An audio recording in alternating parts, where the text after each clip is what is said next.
Hello, good morning, जोहार। मैं संजय और आप देख रहे हैं न्यूज झारखंड। समय हो चला है झारखंड की खबरों को जानने का, झारखंड की खबरों से अपडेट होने का। तो चलिए जानते हैं आज की झारखंड की 25 मुख्य बड़ी खबरों को।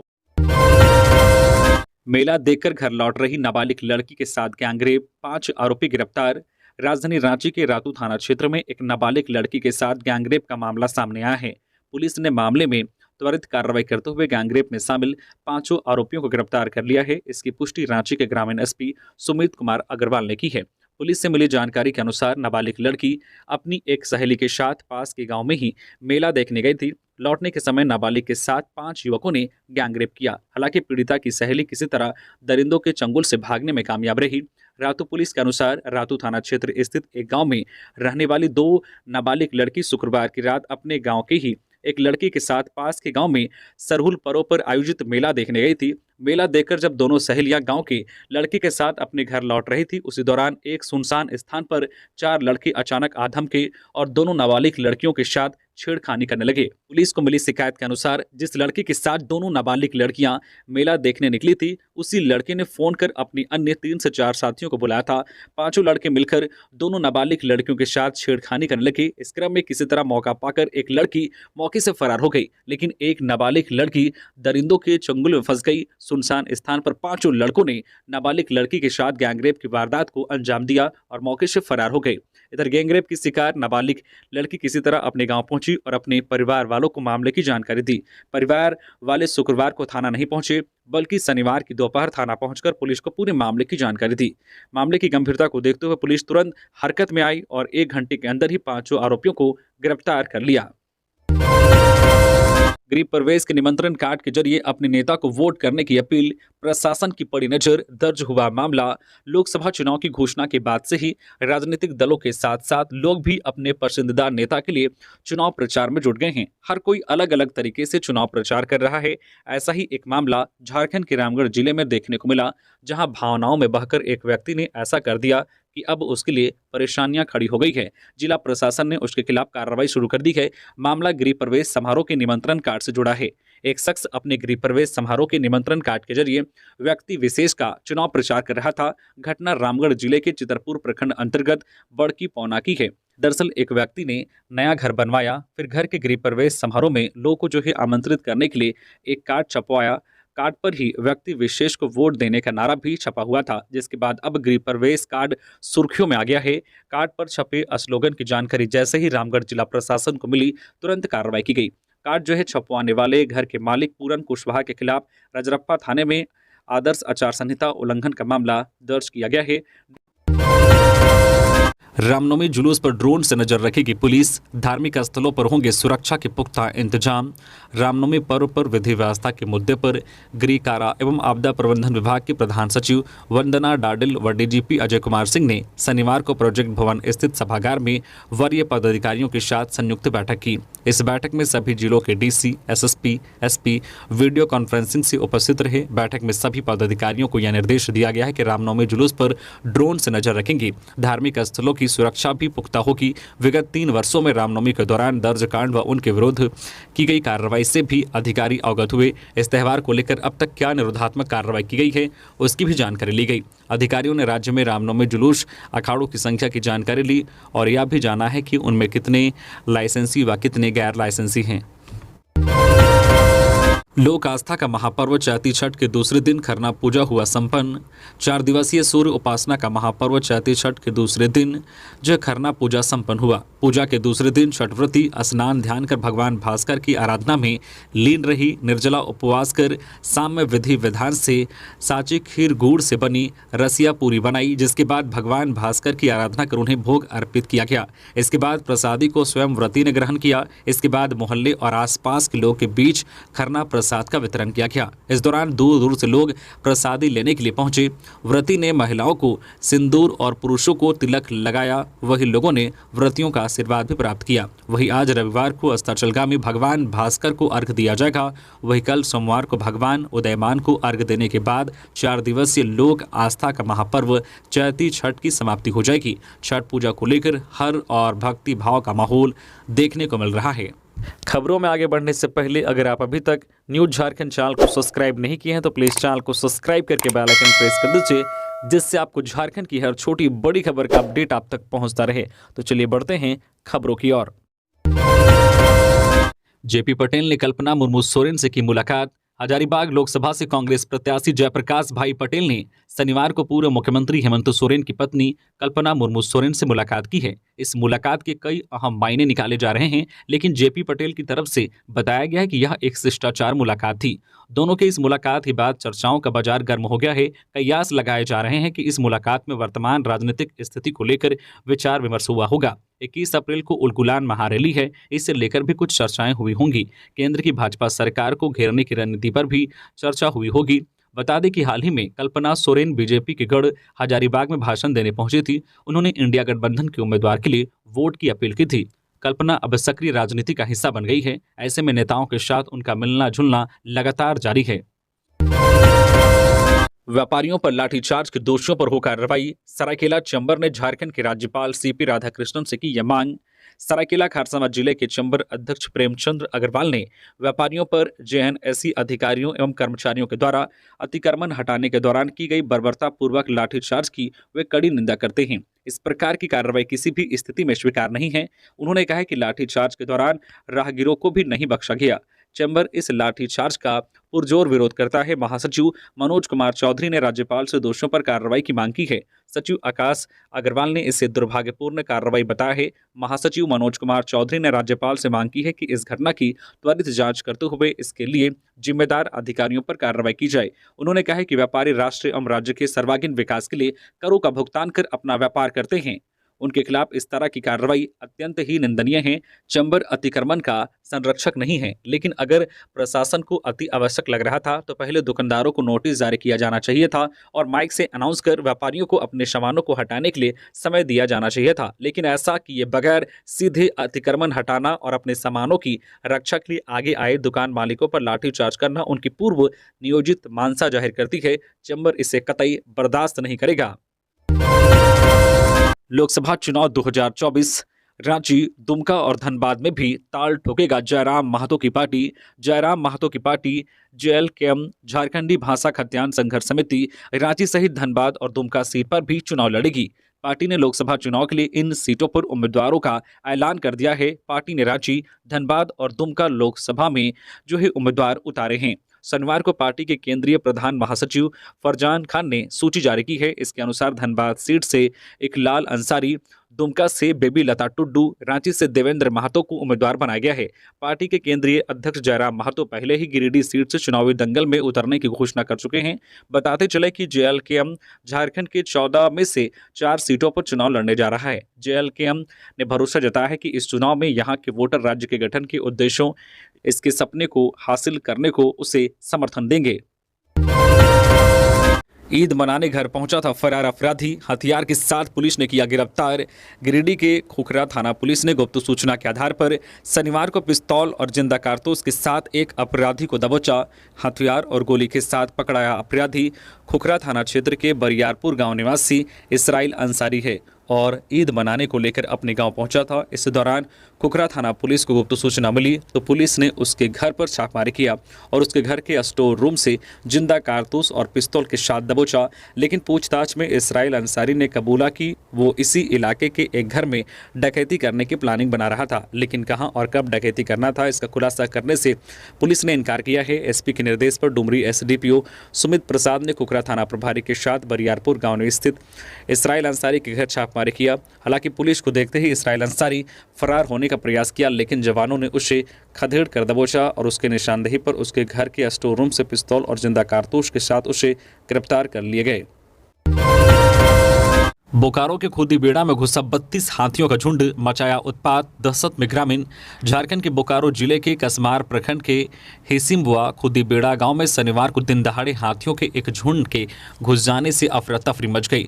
झुंड में लगभग 32 हाथी शामिल हैं जो अलग अलग टुकड़ी में बटे हुए हैं।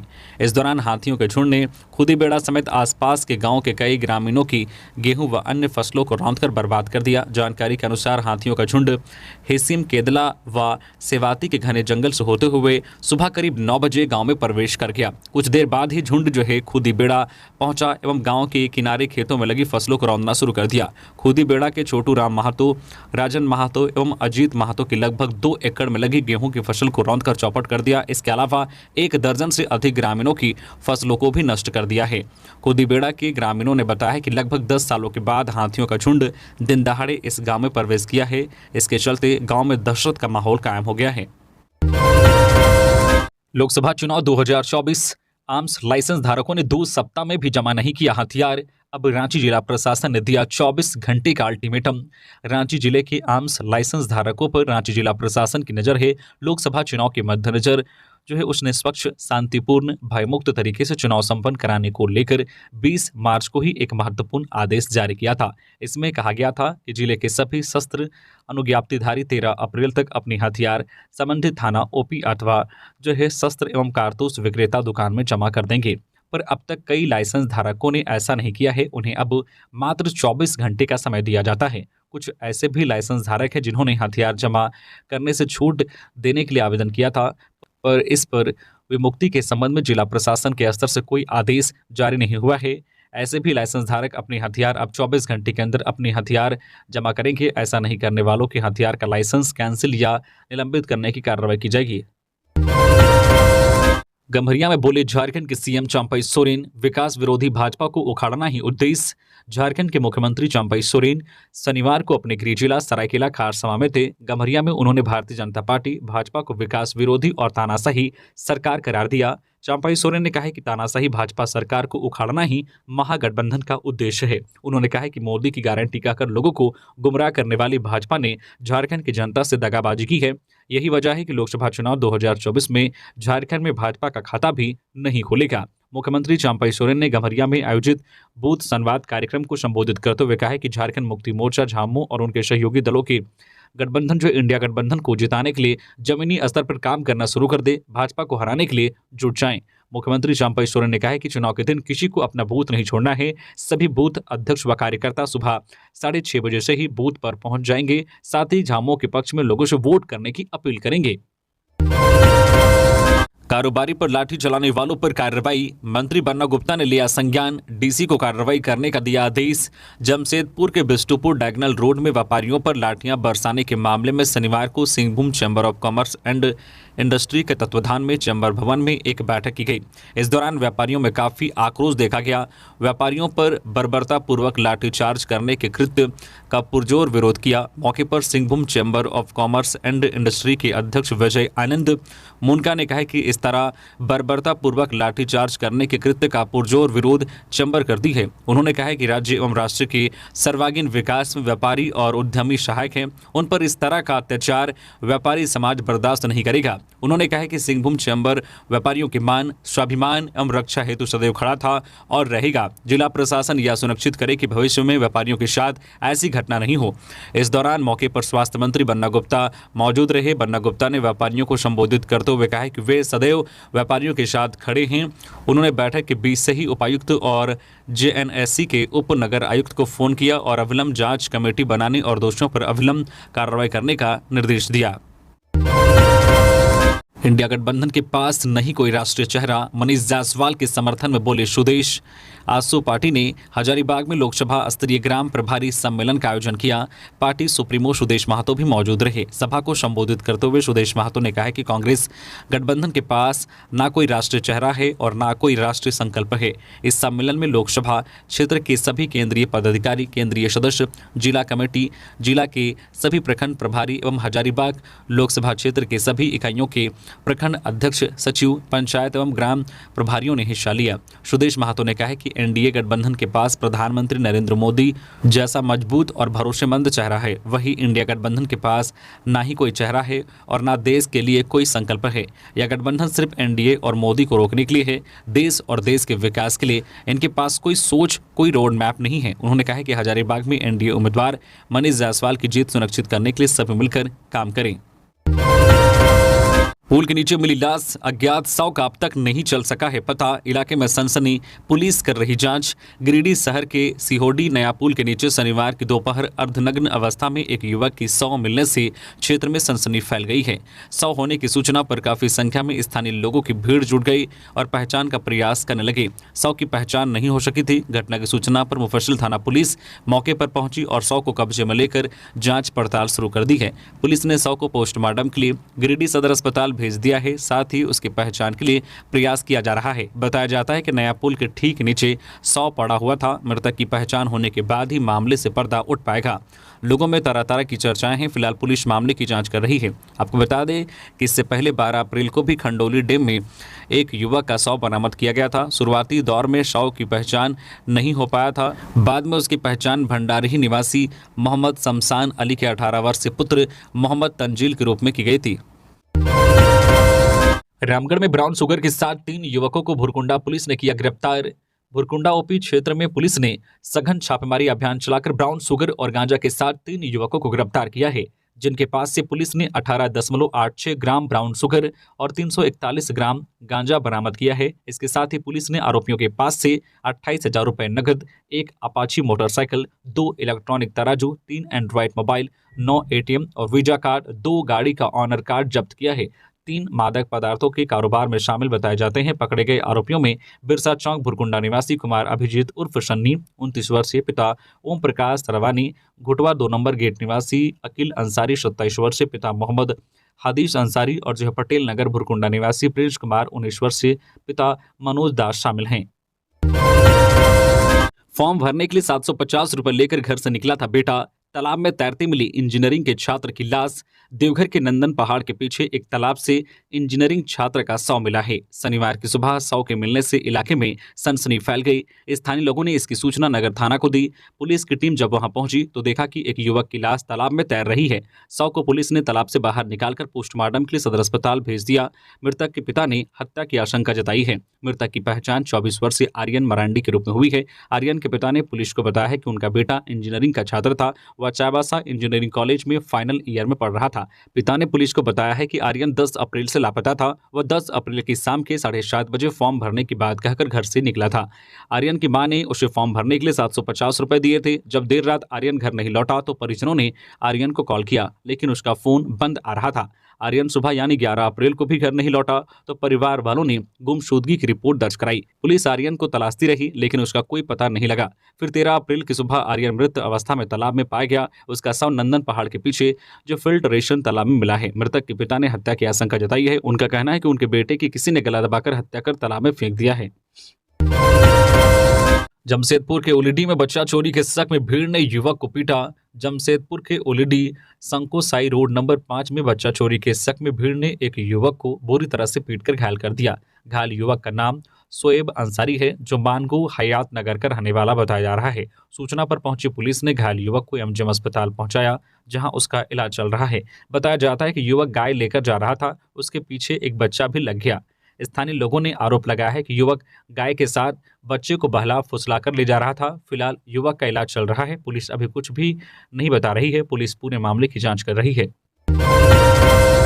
निशिकांत दुबे के खिलाफ प्राथमिकी दर्ज, 19 अप्रैल को होगी पूछताछ। यह है पूरा मामला। गोड्डा के निवर्तमान बीजेपी सांसद निशिकांत दुबे के खिलाफ प्राथमिकी दर्ज की गई है। प्राथमिकी मनोहरपुर थाने में दर्ज की गई है। इसमें उनको पूछताछ के लिए 19 अप्रैल को तलब किया गया है।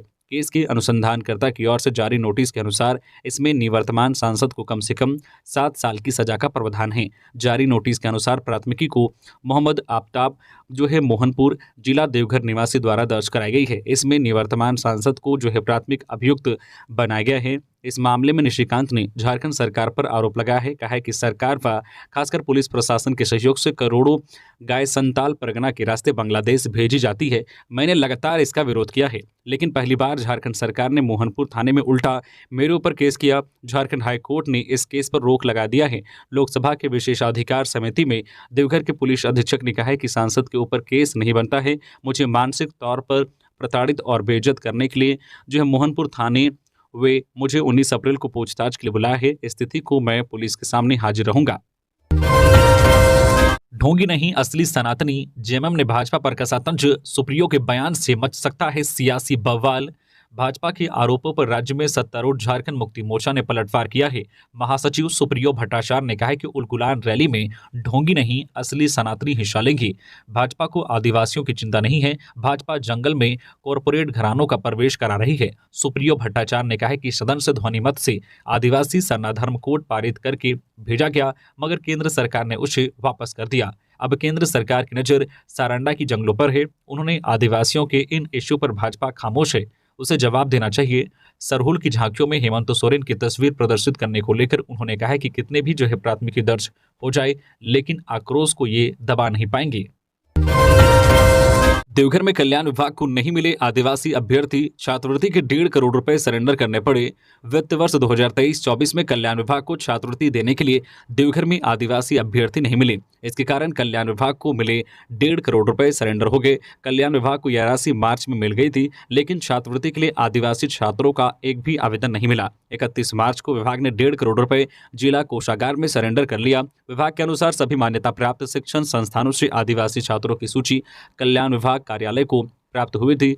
उन संस्थानों के आदिवासी छात्रों के बैंक खाते में छात्रवृत्ति राशि स्थानांतरित कर दी गई थी। शेष 1.5 करोड़ रुपए की राशि के लिए अतिरिक्त आदिवासी छात्रों की सूची शिक्षण संस्थानों से नहीं आई, जिसके कारण राशि सरेंडर करनी पड़ी। अब सवाल उठ रहा है कि क्या जिले भर में आदिवासी छात्रों की संख्या कम हो गई है, जिसके कारण राशि सरेंडर करनी पड़ी। ओडिशा से बिहार गांजा ले जा रहे इंटरस्टेट गिरोह के 3 तस्कर मानगो बस स्टैंड से गिरफ्तार। ओडिशा से गांजा ले जा रहे इंटरस्टेट गिरोह के 3 तस्कर को जमशेदपुर के सीताराम डेरा थाना पुलिस ने गिरफ्तार किया है।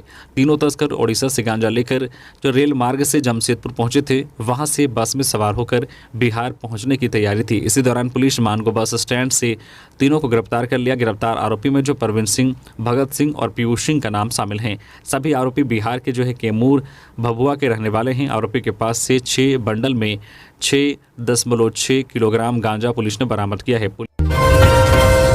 रामनवमी में 100 साल से चली आ रही परंपरा, मुस्लिम समुदाय के लोग करते हैं जुलूस का स्वागत, आपसी सौहार्दपूर्ण की मिसाल है। रामनवमी के दिन हजारीबाग जिले के कटकमसांडी प्रखंड की सीमावर्ती ढोढवा पंचायत में चतरा और हजारीबाग जिले के ढोढवा पंचायत सहित आसपास के पंचायतों से 1 दर्जन से अधिक अखाड़े धारी ठोठवा हाई स्कूल मैदान महावीरी झंडे वगाजे बाजे के साथ पहुंचते हैं। जुलूस के पहुंचने पर मुस्लिम समुदाय के लोग पर्व को आपसी सौहार्दपूर्ण वातावरण में मनाते हैं और जुलूस का स्वागत करते हैं। मुस्लिम समुदाय के लोग यहां न केवल लाठी तलवारबाजी सहित अन्य खेलों का प्रदर्शन करते हैं, बल्कि जुलूस में शामिल लोगों के लिए पानी व शरबत की व्यवस्था करते हैं। यह परंपरा पिछले 100 सालों से अधिक समय से चली आ रही है। दोनों समुदाय के लोग इस पर्व को बड़ी ही शिद्दत के साथ मनाते आ रहे हैं। टीपीसी ने पर्चा जारी कर फ्लाईओवर बना रही कंपनी से लेवी मांगने की घटना से किया इनकार। हिरासत में लिए गए लोगों को छोड़ने की चेतावनी। रांची के रातू रोड में बन रहे फ्लाईओवर कंपनी के मैनेजर से लेवी मांगने की घटना से टीपीसी ने इनकार किया है। टीपीसी की तरफ से पर्चा में बताया गया है कि चतरा के पिपरवार थाना क्षेत्र से मसीह तिग्गा समेत अन्य कुछ लोगों को हिरासत में लिया गया है। उन्हें कई दिनों से प्रताड़ित किया जा रहा है। टीपीसी ने चेतावनी दी है कि 24 घंटे के भीतर यदि हिरासत में लिए गए युवकों को छोड़ा या जेल नहीं भेजा जाता है तो टीपीसी झारखंड बंद का आह्वान करेगी। वही बरियातू रोड में किया जाएगा। वही रातू रोड में फ्लाईओवर बनाने वाली कंपनी को राहुल गंजू के नाम पर धमकी देने वाले को फ्रॉड बताते हुए राहुल गंजू ने अपना मोबाइल नंबर 8521728809 जारी किया है। बता दें कि लेवी मांगे जाने के मामले में गोंदा थाना में शिकायत की गई थी, जिसमें बताया गया था कि 3 अप्रैल को एक मोबाइल नंबर से व्हाट्सएप कॉल आया था। जो फ़ोन करने वाले ने राहुल नाम से बात करते हुए कहा कि रातू रोड फ्लाईओवर का निर्माण कर रहे हैं। जान मारने की नीयत से धमकी देते हुए सेटलमेंट के रूप में 5% राशि की मांग की गई। अनियंत्रित पिकअप वैन 4 दीवारी में घुसी, घर में ही फूल तोड़ रहा व्यक्ति हुआ घायल, चल रहा इलाज। जामताड़ा के बेवा गांव के निकट NH 419 के किनारे अपने घर में ही फूल तोड़ रहे एक व्यक्ति को एक अनियंत्रित वाहन ने 4 दीवारी तोड़ते हुए टक्कर मार दी। घटना में अजय मंडल नामक व्यक्ति घायल हुआ है, जिसे इलाज के लिए धनबाद रेफर किया गया है। बेकाबू पिकअप वैन ने टक्कर मार दी। घटना शनिवार सुबह की है। अजय को घायल अवस्था में जामताड़ा सदर अस्पताल लाया गया, जहाँ प्राथमिक उपचार के बाद बेहतर इलाज के लिए धनबाद रेफर कर दिया गया। पिकअप वैन का ड्राइवर घायल अजय के साथ धनबाद गया। घटना की सूचना मिहिजाम थाना को दी गई। पुलिस ने पिकअप वैन मौके से जब्त कर लिया है। ग्रामीणों ने बताया कि अजय मंडल को काफी गंभीर चोट लगी है। तो ये थी आज की झारखंड की टॉप बड़ी खबरें। इसी तरह से झारखंड की हर छोटी बड़ी खबर देखने के लिए आप हमारे चैनल न्यूज झारखंड चैनल को सब्सक्राइब करके बेल आइकन प्रेस कर दीजिए, जिससे झारखंड की हर छोटी बड़ी खबर का अपडेट आप तक पहुंचता रहे। तो अभी के लिए बस इतना ही, हमें दीजिए इजाजत, फिर मिलते हैं नेक्स्ट खबरों के साथ। धन्यवाद।